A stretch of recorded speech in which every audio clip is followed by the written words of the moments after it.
अरे आप तो इस बार बोल रहे थे कि छठ में घर नहीं आ पाएंगे, गाड़ी घोड़ा नहीं मिल रहा है, कैसे आ गया? अरे गाड़ी घोड़ा नहीं मिल रहा था उससे क्या, छठ पूजा नहीं ना छोड़ सकते थे, आ गए ट्रकवे से। देखो छोटुआ के घर के पास लगा हुआ है। तो इस बार छठ घाट ट्रकवे से चलेंगे? अरे हाँ ठीक है ठीक है।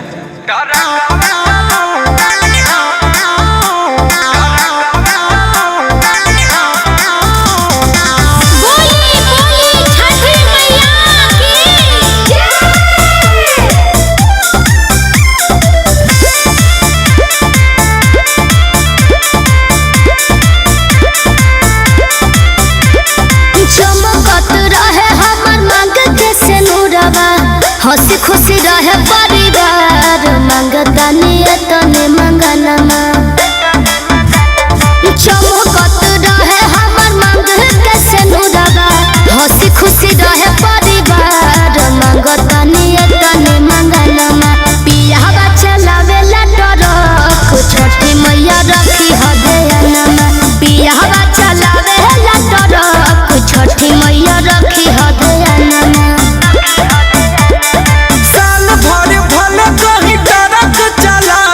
छठिया में आइब हम जरूर, करे खातिर तोहरे पूजनवा।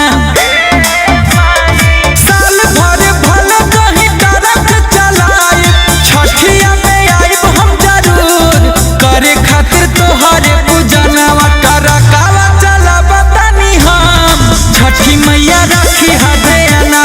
ट्रकवा चलाबा तनी हम, छठी मैया रखी हदेनवा।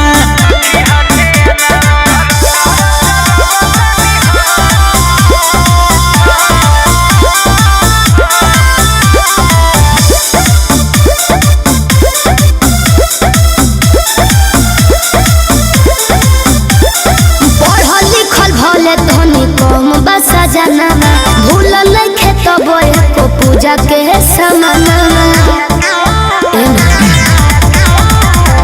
रात दिन जिंदगी मोर कटेला रोड पर, हमरा ले रही भैया खड़ा हर मोड़ पर।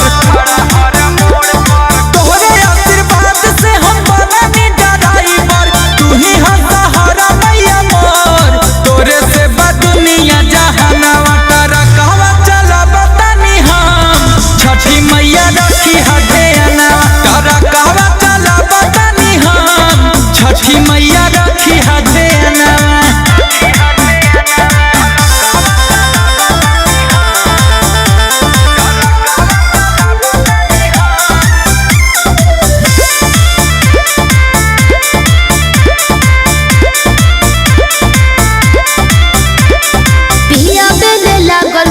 हरदम फिक्रिया हरी हो बोलैया दी हो कंचन शरीरिया।